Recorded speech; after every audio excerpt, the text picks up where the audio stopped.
update of what we have. That's funny because I don't really have that much to update. I mean, that I've updated so far. I kind of got the hang of where I'm going from here, so I'm sticking with self-efficacy because I'm trying to pull that into everything at the moment. Because of the ELA class, I did my self-efficacy and literacy, so I thought I would bring it, the same thing to this class, and bring it into STEM perspective. So I think I'm going to start off with an introduction of what self-efficacy is, and then the introduction of what STEM is, and how it's important to our, well, not important, it is important, but how relevant it is, and back it up with some data I can find about the relevancy of STEM and how it's kind of becoming a new thing in education, where it's our goal and has broadened its way into STEAM and STREAM and all that other stuff. And then from the articles I have an article on science, and some on science and some on math.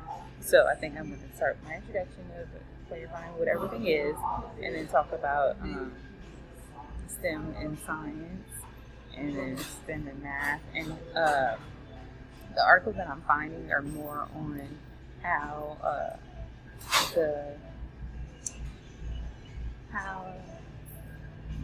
high efficacy in STEM, in science and math classes, will lead people into science and math career paths, and taking more science and math courses in college, and how the teaching from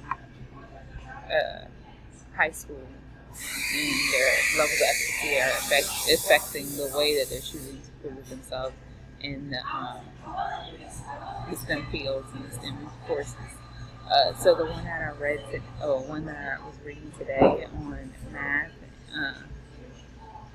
math efficacy, I guess, it was talking about how it's more significant to students like joining math fields and taking math courses than their sex is, than their years of mathematics in high school is, than their ACT scores in math. So it's pretty important. I mean, there's not much focus on it in schools of like explicitly teaching ways to raise self-efficacy. That's my overall goal, is to like get the awareness out there, because some people don't even know what I'm talking about when I'm in my talking to my coworkers. They don't know what I'm talking about. They always ask me what I'm doing in my dissertation when they don't know what I'm talking about.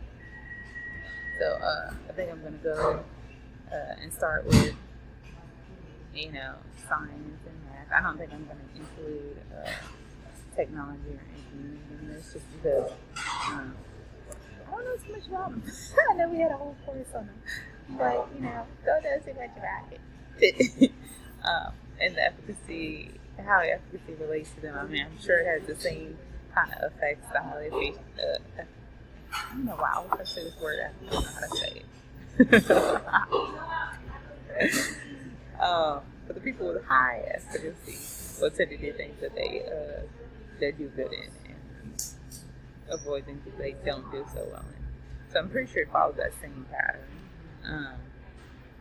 But I think for the moment, for now, I'm just sticking with math and science. So the intro, math, science, and then how to raise it, going through the sources and seeing how that presents itself in math and in science, the four sources of efficacy. So how to make it better. So my problem right now is probably just increasing awareness, or the effects of it, and how the effects result in different changes in students or teachers' performance. If you have any suggestions, I gladly take it, because I'm kind of struggling right now. I mean, I feel like I have an half, but I'm just not where I want to be. Sorry, y'all gotta see my face and hear all this noise from my Starbucks, but the lighting in my apartment is not great, so let's see what you get. Thank you.